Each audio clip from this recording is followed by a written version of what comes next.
SABC News, independent and impartial. From an African perspective. Thank you, Onele. Zambia heads to the polls in 2021 August, but preparations for that have already begun. But as the country prepares for its elections, concerns of wrongdoings have been lumped on government entities spearheading the process leading to the Electoral Commission of Zambia, a body mandated to manage elections, being taken to court this week.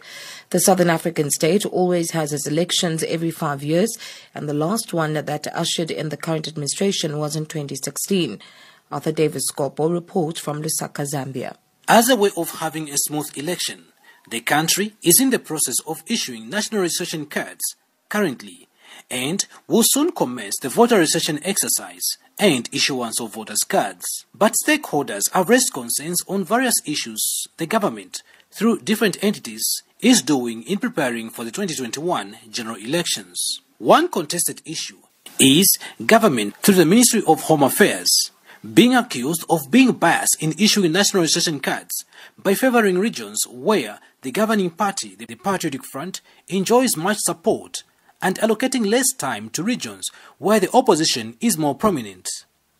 And critics say this is being done to disadvantage the would-be voters in those areas. Electoral expert from Governance, Elections, Advocacy and Research Services, ZAMBIA'S Initiative Zambia, Chipenzi, shares his organization's views. It has been mishandled. It is actually a process that has been engulfed in a lot of suspicions.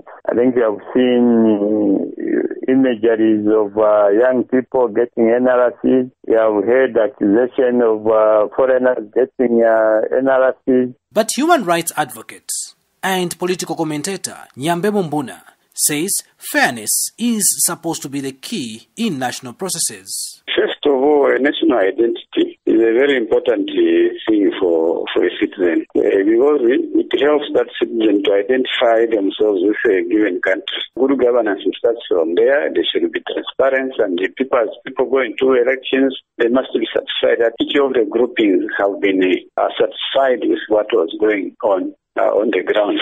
Otherwise, the exercise is good, but it should be done professionally. The issuance of national registration cards by government entities in areas considered favorable for the governing party for a longer period than in other areas has landed some members of the opposition in court and on non-bailable offences, as they have been accused of attacking officers issuing those cards. Those arrested, that include main opposition political party Deputy Secretary General Patrick Mcheleka, have been demanding that all parts of the country have to receive the fair share of time allocation for the registration exercise.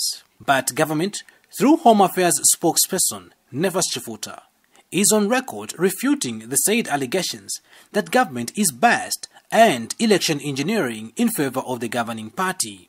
Another body of government mandated to manage elections in the country, the Electoral Commission of Zambia, is also being accused on stepping on people's rights in its operations by discarding off the old voters register and embarking on new registration of voters in 30 days, a period considered to be short for a successful undertaking. The election body, the Electoral Commission of Zambia, on Monday this week, has been taken to court by advocates and human rights defenders that includes musicians and young people for a number of concerns, including voter registration exercise.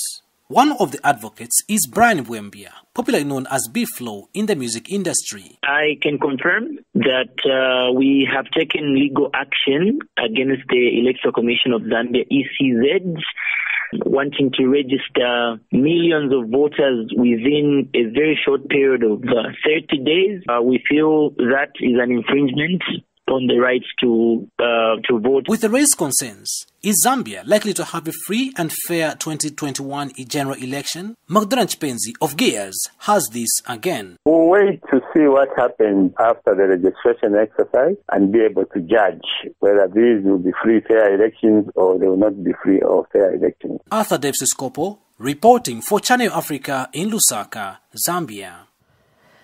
West African mediators have failed to persuade leaders of a military coup in Mali to immediately hand over power to civilian government.